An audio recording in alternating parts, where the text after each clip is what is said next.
From the 2016 presidential election to the Brexit vote, fake news and disinformation spread mainly on social media has had a big impact in recent years. But how do you counter false information designed to sow division that's so easy to spread online? One country thinks it's found the answer. Rosie Tompkins reports.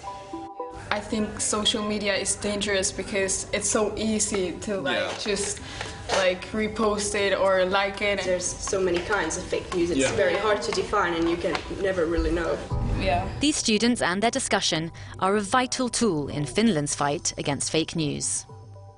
A fight that this Nordic state appears well equipped to handle, having recently ranked top in a study measuring a country's resilience to the post-truth phenomenon. The focus here is not on big tech or on AI algorithms, but to look inwards at society. And the first line of defense is in these classrooms and in the minds of these students. We don't have a critical thinking lessons. It's built in all the subjects. It'll spread like a plague, basically, so someone else will repost it afterwards and suddenly it will become real, quote unquote, so people will actually think, well, it's everywhere, it has to be real. What we want our students to do is that before they like or share anything in the social media, they think twice. Who has written this? Where has it been published? Can I find the same information from the other source? The aim is to arm the students with a digital literacy toolkit for an online world filled with Instagram, Snapchat, YouTube. The national curriculum is part of a huge government effort to raise awareness of disinformation, and it seems to be taking hold. Finland is in a unique position when it comes to this particular fight.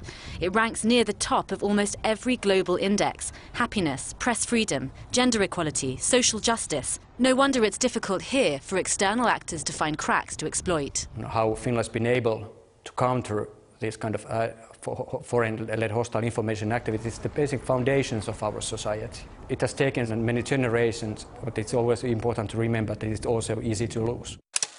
Many of these foundations were laid shortly after World War II, in part because the country shares an 832-mile-long border with Russia. Since declaring its independence more than 100 years ago, Finland has kept a wary eye on its neighbour to the east. Concerns about aggressive Russian disinformation campaigns, including interfering in the 2016 US presidential elections, which Moscow denies, made it clear to Finland it was time to prepare for a new battlefield, one that was moving online. In past years we have trained over 10,000 civil servants, citizens, journalists. We have given the basic information about what information influencing is all about. The goal is to raise the awareness of the entire society, including older generations who may be experiencing the digital landscape for the first time. I don't see any end of this with the deepfakes and so on, so it's going to be much more challenging for us to counter these kind of activities in the future, and we need to be ready for that. As the online landscape becomes ever more complex, Finland is already shifting focus to new challenges and new technologies that will make this battle even harder.